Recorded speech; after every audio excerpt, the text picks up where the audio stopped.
So when we lost our home in the landslide last year, and these kind of all poured out of my experience from losing our home when our home got hit by a landslide, because I couldn't control anything.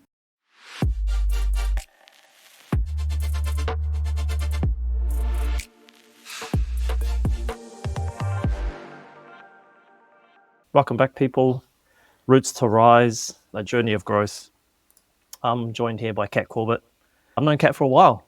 Kia ora, Kat. Kia ora. You've got a great story, Kat. And before we jump into it, I think this word growth, especially if you're in business, especially if you're in marketing or some sort of sales thing, is really focused on revenue, growing the business, have more customers. But growth comes in many different forms. If I ask some of my gym buddies, what does growth mean to you? It's going to be about gains. It's going to be about personal bests. It's going to be all of those sorts of things. So we're all different in those ways. When you hear that word growth, what kind of springs to mind for you? For me, growth, and it's been the last sort of maybe 2 years that it's really hit home for me, growth is the internal game. And when you have your internal game on, everything in your so when your inside world is working, your outside world starts working. So when I started getting that really right and really focusing on it, everything that I wanted outside just started to materialize in a much easier way, and as a marketer, the revenue and the client, the customers and all that stuff, it's completely counterintuitive to that. It's not about a push. It's about more of a silence. So it's it's a very different kind of approach to growth from the rah-rah business, sales, marketing world that I'm definitely part of. And what are some of those, your internal game? When you say your internal game, what are some of those things? Can you touch on a few of those things for us that you're referring to internally?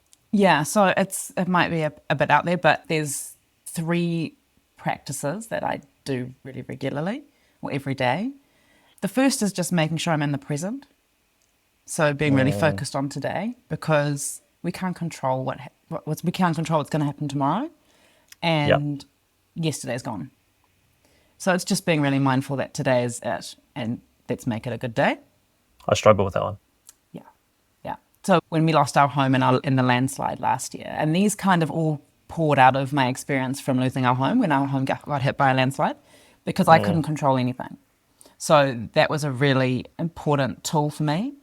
And the second one was if I'm feeling angry, upset, there's a negative emotion running in my body, what I do is try to transform that into a positive one.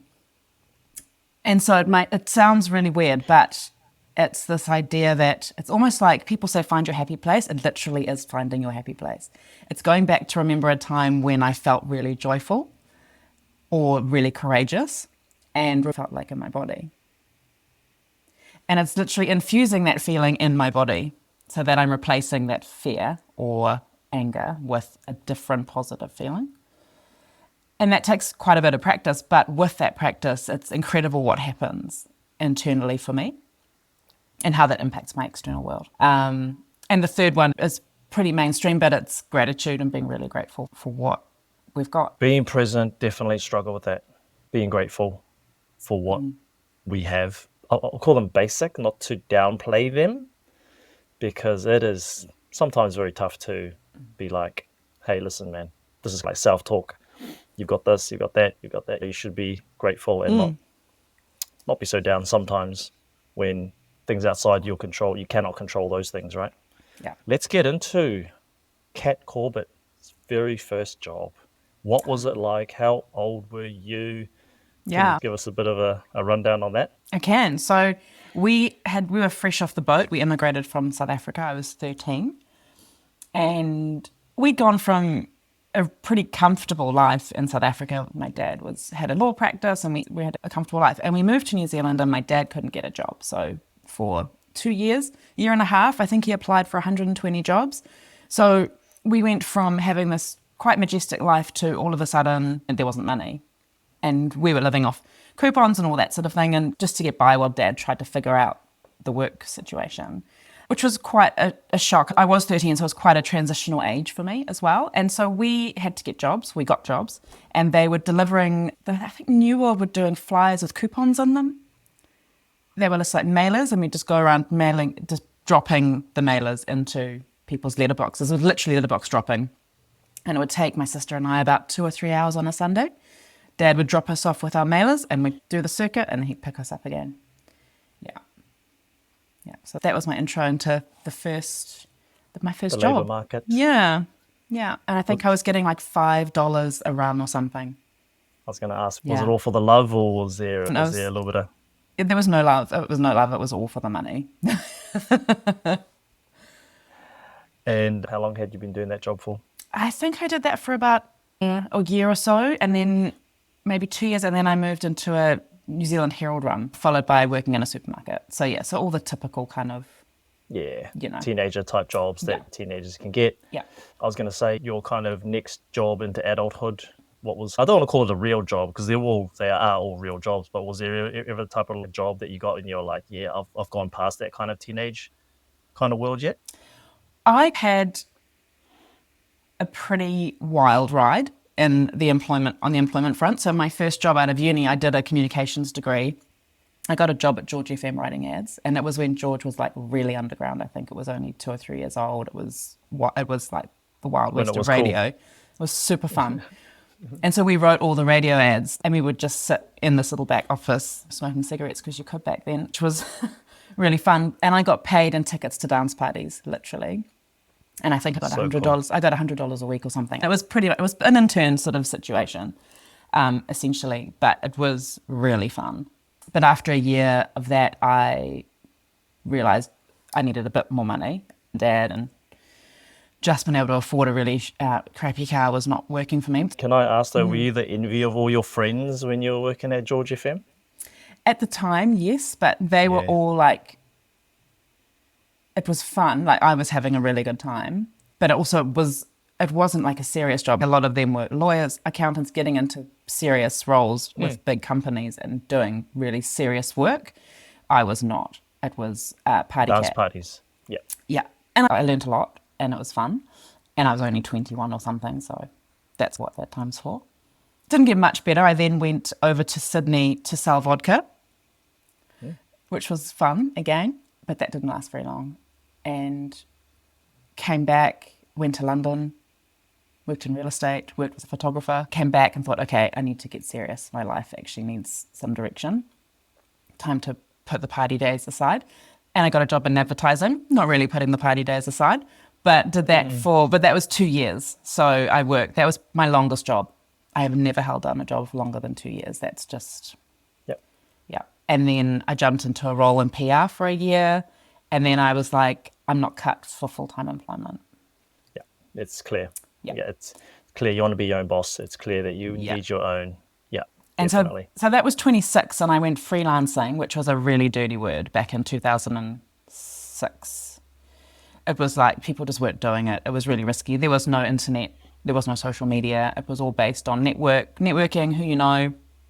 And I did quite well. For 2 years, I cracked it, and I had a good little business going. So that was like my first introduction into being my own boss, which I loved. Which kind of is a very good segue into what you're doing now. And if those of you who don't know Kat, I'll leave links to her LinkedIn in the show notes and website and everything, wherever you're watching this. But give us a rundown on what you're actually doing now.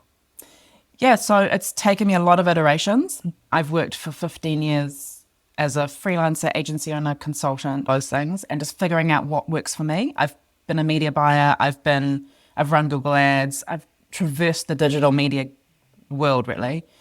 And I've landed in a place that has aligned all my strengths, which is it's marketing for consultants, but helping them get their messaging right. Because if you can't do that, you can't sell anything. You don't really have a business. And so Peaceful Pipeline is about helping new consultants, but also established consultants especially, who have good businesses that run on word of mouth that might be getting a bit lumpy or struggling a bit with competitors coming in on social media, and just getting their online messaging really tight. giving them a positioning so that they stand out, knowing who they niche, what is their niche, so that they really do present their specialties. Yeah. So for our listeners that are maybe not in the marketing world, it's very easy to confuse our audiences with just we do everything or we are a consultant for anyone with a pulse. Yeah. And I share a lot of the pains that you're solving. What was your kind of motivation just focusing on them? I'd been through the journey. I had tried to crack social media so many times and had so many iterations of a business that there was three things. I either wasn't passionate about it, the problem I was solving wasn't painful enough, so I wasn't getting paid enough. It was a passion problem, or I was just being too vague. Like I was trying to go for trying to solve too many problems. And I finally cracked it with one problem that people really have that is really painful. Everything is aligned. It's so much easier to talk about. And I literally am the walking example of what a messaging disaster was and what the outcome is when you get all those things right. Yeah, it's going really well. The peaceful pipeline is working. Excellent. Yeah. Excellent. It really sounds like you've gone on this journey, right? So you say 15 years, finding iterations, you got a lot of, you got the bumps and bruises to show the pains you've been through, but you've landed on something that you're A, passionate about, B, you're going to get paid properly. Yeah. And I suppose this is a little segue off somewhere else. Just a little statement I want to throw in here. If you're in marketing, we don't charge enough. We don't charge nearly enough as what we should do for the results that we're getting. So I'll just drop that one in there, leave that one to bed, comment on this if you agree or disagree. But it sounds like you've gone on this journey of this growth journey. You're really internally you're really good, and now you're starting to focus on the one thing that you're really passionate about. Yeah. And it's amazing because focusing on that one passion has given me so much space in my life to now create for my business. So instead of trying to do so many things and saying yes to all the work just because I had to, it left very little room to create content, assets. I couldn't do it. I had no capacity. But now I'm at a point where I have a certain number of clients I take on a month. That's it. It leaves plenty of space to work on my business and actually create assets and content and that sort of thing. Yeah. Because I don't know about you, but when I first got into this game, you listen to people that say, just get 100 clients and charge them $150 a month or something. You do the math in your head, okay, that's great. But in the reality, to get those clients and service those clients is just a nightmare. So if I'm reading it, you've got a very small pool of clients, but you're charging a decent amount of money to A, service them, make a profit. Yeah. Money for ops, money for people, money for all those sorts of things. And you've still got a good amount of money there so that you're focusing just on those clients. But okay, cool. We then go on to the time where you would say somebody in a very similar position to you right now that is writing radio ads, really unsure about her or his direction and would love to work with people, would love to try and grow their businesses or be some sort of consultant, be their own boss. Yeah. Any kind of gold nuggets that you can throw their way? So if you've got like an entrepreneurial streak, if you're anything like me, and I can only talk from my own experience, I can't do anything I'm not passionate about or interested in. And I've always been like that. So I've had to find, like radio, I love creativity. I love the chaos. I was lucky enough to get that job. There weren't a lot of jobs at the time. I fell into that. I had the most incredible creative director. She was so talented. And I learned so much from her. And so for me, it was about, and I look back and it was a bit of a train wreck from an employment CV perspective, but from a learning perspective and finding what I want to do, it was gold. Because I trialed so many different things. And then I landed on, okay, copywriting, I'm good at it, I enjoy it, let's go. That's what I'm going to start my business. And I've evolved hugely from that. Yeah. But I very quickly identified, I think it was within 4 years, I'd identified what I was good at and what I could make a business out of. So getting some experience is really, like real life experience is really important. And nowadays having mentors and paying for mentors in niche areas is really awesome. You can do that. I couldn't do that. And so I would be doing that. Back then, that's what I would have been doing. While I was having a job, I would be upskilling rapidly in terms of areas that I was interested in. Then start freelancing, take any work that you can. And from there, you just iterate and eventually get down to the place that, hopefully not as long as I took, but you'll get to the place that works. That's this whole thing of overnight success. It doesn't happen. This is the first model I've hit in 15 years that has aligned all three things for me. Yeah. Yeah, there is this feeling I get out there on social media that it is an overnight success, and you can start doing drop shipping, start doing a Google Ads agency. You can be a whatever, right? There's a lot of this gurus out there pushing this stuff, and lo and behold, they've got a course for 427 or 997 that they're pushing on the back end of this. Now, I'm not saying that those courses don't work. No. I'm just saying that, there's a lot of that out there at the moment. Yeah, and they do work for some. Like you said, some they're brilliant and they give them just what they need. Yeah, but it's also just being careful. Like setting up a digital agency, and I think the new thing now is an AI agency. It's not a social media agency. I'm like, you can know how to prompt ChatGPT, but what about the strategy behind all of that? That you can't really learn that in a course. One course, I don't believe. All the communication skills you're going to need to go and sell it. Yeah. Right, to a CEO or to a marketing director. Like those skills you're going to need to say, what are your problems? We can do this, and price it and everything like that. I think the AI agency is a really good idea, to be honest. Yeah. If I was starting from scratch today, I would start an AI agency. Yeah. I'll definitely start an AI agency. I don't know how successful it'll be, but I'll start one. Yeah. But you've also got 7 years of marketing experience under your belt. Yeah, it's a bit different. It's quite a different game. You're not just coming fresh out of uni. And some people do it and they do it successfully, and that's epic. But in my experience, that's just not how I run. Like, I have to know that I'm a credible. I want to know that when I sell something, it's because I deeply, truly believe that I can deliver on it. Just a quick question before we wrap up. Who was your first client when you started doing consulting? What kind of, not the name, but like what kind of business were they? Can you remember? Or was it? Yeah, so they were the PR company that I was working for. Oh, you went and sold back to them? I did. Brilliant. Yeah, so they were a really solid source of income for me for about a year and a half, which was amazing. Yeah. So you left and then you started contracting back out. Yeah. They started contracting you back in for the job. It's a really good way to go. Yeah. So anyone listening out there, you might be in a job, might not be for you, but you can do the job really well. Think about leaving that job and they can contract you in, usually for a little bit more money, isn't it?